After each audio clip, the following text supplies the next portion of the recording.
Cek, kalau kamu nggak mau ngajarin aku, ya jangan ngajarin aku. Aku mau main sama dua cewek cantik itu. Humazi memutar matanya, lalu berbalik dan pergi.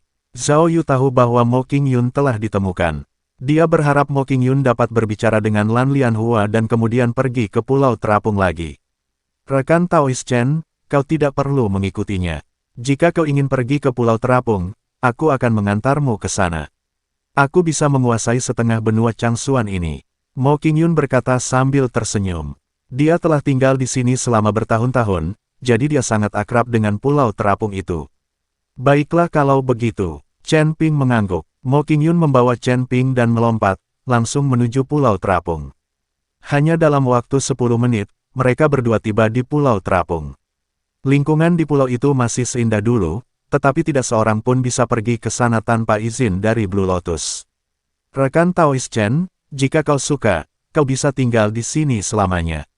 Udara perih di sini jauh lebih kaya daripada tempat lain, kata Mo Qingyun. Nona Mo, apakah Anda sudah tinggal di Pulau Terapung ini selama bertahun-tahun? Chen Ping bertanya. Ya, saya sudah tinggal di sini selama bertahun-tahun dan saya suka lingkungan di sini. Mo Qingyun mengangguk. Lalu apakah Anda merasa ada sesuatu yang berbeda atau aneh tentang Pulau Terapung ini? Chen Ping bertanya. Mo Qingyun berpikir sejenak, lalu menggelengkan kepalanya. Tidak, bukankah ini hanya Pulau Terapung? Apa istimewanya? Pulau sebesar itu bisa mengapung di udara. Ini membuktikan bahwa hal itu tidak normal. Pulau ini kemungkinan besar terangkat ke udara oleh formasi besar, dan tidak terbentuk secara alami. Chen Ping mengungkapkan tebakannya. Tidak mungkin. Seberapa besar formasi yang dibutuhkan untuk pulau sebesar itu? Lagi pula, formasi sebesar itu akan menghabiskan banyak energi. Lagi pula, Pulau Terapung ini sudah ada selama puluhan ribu tahun. Bagaimana mungkin formasi itu bisa menahannya? Mo Qingyun sama sekali tidak mempercayainya. Ia tidak percaya ada orang yang mampu membentuk formasi sebesar itu. Ia juga tidak percaya formasi itu dapat berjalan lancar selama bertahun-tahun. Melihat Mo Qingyun tidak mempercayainya, Chen Ping tidak mengatakan apa-apa lagi, tetapi mulai mencari bukti keberadaan formasi di Pulau Terapung ini. Chen Ping tidak menjelaskan lebih jauh, tetapi mulai menjelajahi Pulau Terapung itu dengan hati-hati. Dia mengumpulkan kekuatan spiritual di ujung jarinya dan dengan lembut membelai tanah, merasakan napas mengalir melalui setiap inci tanah.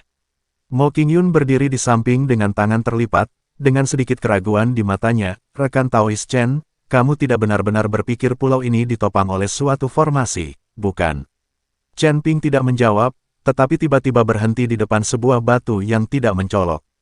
Dia berjongkok, menekan telapak tangannya pada permukaan batu, dan memejamkan mata untuk merasakannya. Aneh, dia sedikit mengernyit, fluktuasi energi spiritual di sini tampaknya sengaja dipandu oleh suatu kekuatan. Melihat ekspresinya yang serius, Mo Qingyun tidak bisa menahan diri untuk tidak bergerak mendekat. Apa yang kamu temukan? Chen Ping menggambar garis dengan ujung jarinya, dan lumut pada permukaan batu terkelupas, memperlihatkan rune kuno di bawahnya. Rune itu redup, tetapi samar-samar mengungkapkan rasa perubahan. Apakah ini pola susunan kuno? Murid Mo Qingyun mengecil, dan dia akhirnya mempercayainya. Bukan hanya ini saja, Chen Ping berdiri dan melihat sekeliling. Kekuatan spiritual seluruh urat bumi di pulau ini dipandu oleh rune ini, membentuk formasi pendukung yang besar. Mo Qingyun terkejut, tapi formasi ini telah berjalan selama bertahun-tahun, dari mana energinya berasal? Chen Ping tidak menjawab, tetapi berjalan menuju pusat pulau ke arah yang ditunjukkan oleh rune. Melihat ini, Mo Qingyun buru-buru mengikutinya. Keduanya sampai di sebuah danau jernih di tengah pulau. Airnya begitu jernih sehingga Anda bisa melihat dasarnya, tetapi airnya begitu dalam sehingga Anda tidak bisa melihat dasarnya. Pusat formasi itu seharusnya berada di dasar danau. Chen Ping berkata dengan suara yang dalam. Kamu mau turun? Mo Qingyun ragu-ragu. Danau ini tampak damai, tapi siapa yang tahu apa yang ada di bawahnya? Chen Ping tersenyum dan berkata, jika Nona Mo tidak berani, Anda bisa menunggu di sini. Siapa? Siapa yang tidak berani? Mo Qingyun menggertakkan giginya. Aku akan pergi bersamamu. Kedua pria itu melompat ke danau. Airnya sedingin es, tetapi itu bukan masalah besar bagi para pendeta dengan tingkat kultivasi seperti mereka. Setelah menyelam puluhan kaki, sebuah platform batu besar secara bertahap muncul dari dasar danau.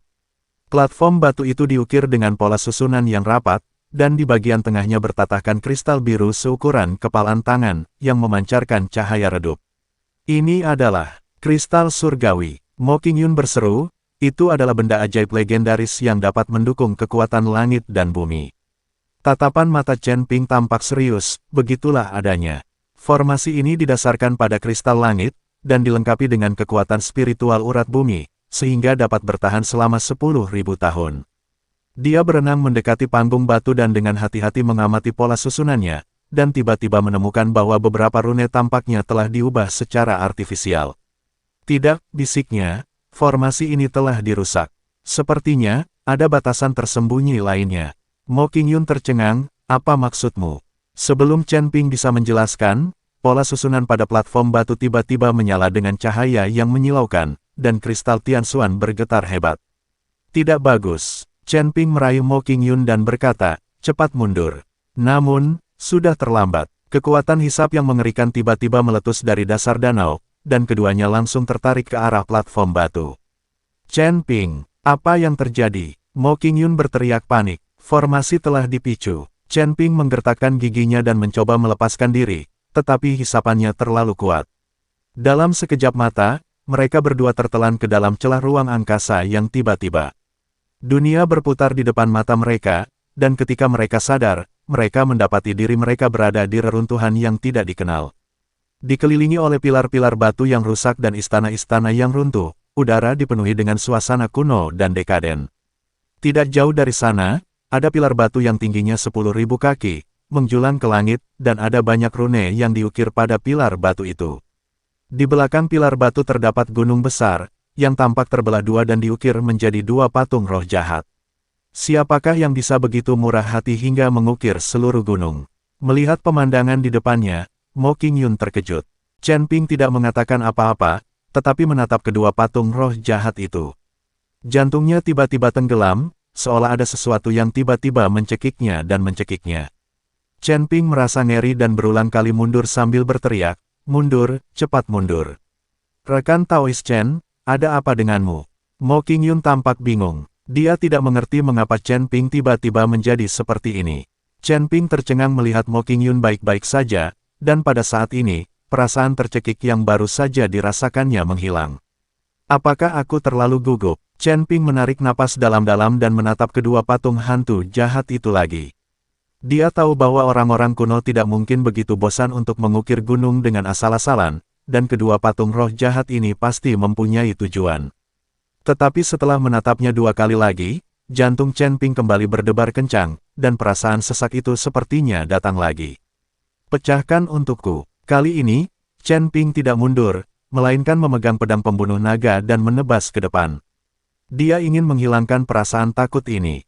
Tetapi tidak peduli bagaimana Chen Ping melepaskan energi dalam tubuhnya, dia tidak dapat menghilangkan perasaan sesak dan takut. Chen Ping memejamkan matanya sedikit dan mulai melantunkan mantra meditasi. Dia ingin menenangkan dirinya terlebih dahulu. Ketakutan ini akan menyebabkan dia membuat banyak keputusan yang salah. Chen Ping tidak mengerti mengapa Mo Qingyun baik-baik saja, tetapi dia merasa seperti ini. Saat dia terus melantunkan mantra meditasi, rasa takut di hati Chen Ping berangsur-angsur menghilang, dan dia akhirnya menjadi tenang. Chen Ping membuka matanya dan melihat sekelilingnya, tidak berani menatap langsung ke arah dua patung hantu jahat itu. Langit di sini berwarna kelabu, tidak ada matahari atau bulan yang terlihat, seolah-olah terisolasi oleh suatu kekuatan. Mo Qingyun menatap Chen Ping dengan gugup dan bertanya, rekan Daoist Chen, di mana kita, di mana kita? Chen Ping menarik napas dalam-dalam dan berkata dengan suara berat, kita seharusnya tersedot ke reruntuhan kuno. Disinilah rahasia sebenarnya dari pulau terapung itu berada. Mo Qingyun menelan ludahnya, kalau begitu, apakah kita masih bisa keluar? Mo Qingyun merasa takut. Kalau dia tidak bisa keluar, akan jadi masalah. Dia sangat takut melihat suasana mencekam di sini. Chen Ping tidak menjawab, tetapi melihat ke kedalaman reruntuhan, di mana suara gemuruh rendah dapat terdengar samar-samar, seolah-olah ada sesuatu yang terbangun. Pada saat ini, cahaya putih tiba-tiba muncul, dan Chen Ping serta Mo Qingyun terkejut. Saat cahaya putih memudar, seorang pria berpakaian hijau perlahan muncul. Tingginya 3 meter, dengan pedang besar di punggungnya, dan dia memancarkan aura yang sangat kuat. Setelah pria itu muncul, dia tercengang saat melihat Chen Ping dan Mo Qingyun untuk pertama kalinya. Dia menatap Chen Ping dan pria lainnya dengan ekspresi tidak percaya di wajahnya. Bagaimana kau bisa sampai di sini? Keadaanmu begitu hina. Pria berbaju biru itu bertanya dengan ragu. Chen Ping juga memperhatikan pria berpakaian hijau itu dan mendapati bahwa dia sebenarnya adalah seorang abadi kelas 5. Hal ini membuat Chen Ping bingung. Menurut teori tersebut, seorang abadi tingkat 5 di alam para abadi yang tersebar tidak mungkin tinggal lama di surga pertama, karena hanya ada sedikit guru seperti itu di surga pertama. Akan tetapi, lelaki berbaju hijau di depannya sebenarnya sudah berada di alam longgar abadi tingkat kelima. Tidak heran pria itu mengatakan bahwa Chen Ping dan yang lainnya berada pada level rendah. Chen Ping hanya berada di level pertama alam abadi tersebar, dan Mo Qingyun hanya berada di level ketiga alam abadi tersebar. Rekan Taoisku, wilayahmu rendah, jadi tidak bisakah kau datang ke sini? Chen Ping bertanya, bukan begitu, aku hanya penasaran bagaimana kamu, seorang kultivator tingkat pertama di alam Sanxian, bisa mencapai surga kedua. Pria berbaju biru itu bertanya dengan rasa ingin tahu. Surga kedua, Chen Ping bingung, aku tidak pergi ke surga kedua, aku di surga pertama. Tidak mungkin, pintu masuk ke relik ini ada di rumah Gua Tianxuan di langit kedua. Bagaimana mungkin kau dari langit pertama bisa datang ke sini? Pria berbaju biru sama sekali tidak percaya dengan apa yang dikatakan Chen Ping. Chen Ping tidak dapat memahami apa yang sedang terjadi. Tepat saat dia hendak menjelaskannya, dia melihat kekosongan di depannya bergetar. Saya melihat seorang pria berpakaian putih muncul dari udara.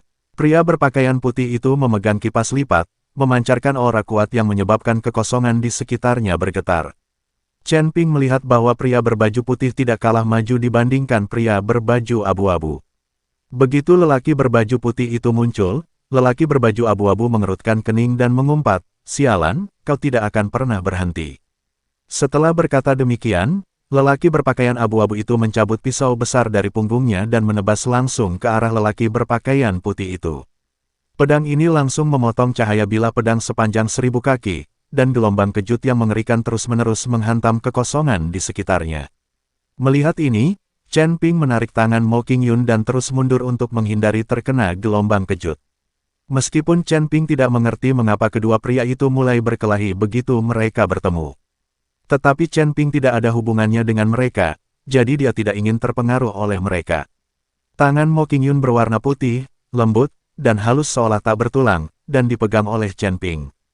Chen Ping tidak bereaksi, tetapi Mo Qingyun menatap Chen Ping dan wajahnya memerah. Itulah pertama kalinya dia dipegang tangannya oleh seorang pria. Dan dia adalah pria yang saya sukai di hati saya.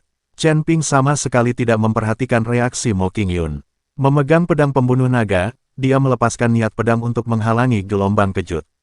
Mo Qingyun berdiri di belakang Chen Ping, memperhatikan Chen Ping berusaha sekuat tenaga membantunya menghalangi gelombang kejut. Pada saat ini, sosok Chen Ping menjadi lebih tinggi di mata Mo Qingyun. Mo Qingyun tanpa sadar menyandarkan kepalanya di bahu Chen Ping. Chen Ping merasa ada yang tidak beres, tetapi dia hanya melihat dan tidak mengatakan apa-apa. Lagi pula, dua pria di depannya sedang bertarung dengan sengit, dan kekosongan di sekitar mereka tampaknya akan runtuh. Chen Ping harus berusaha sekuat tenaga untuk menghalangi gelombang kejut yang dilepaskan oleh kedua pria itu, jika tidak, meskipun mereka berdua akan baik-baik saja dalam bertarung, dia dan Mo Qingyun akan berada dalam masalah.